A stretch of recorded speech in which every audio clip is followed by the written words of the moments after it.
rằng vẫn cả mơ hai chim im trong ngã lòng tôi cứ khát trái chân đặt ngang ngàng học đánh cả chim sa tôi cả chim ý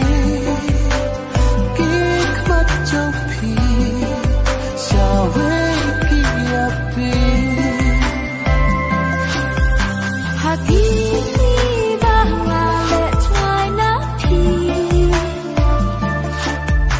Ngasya pendit hati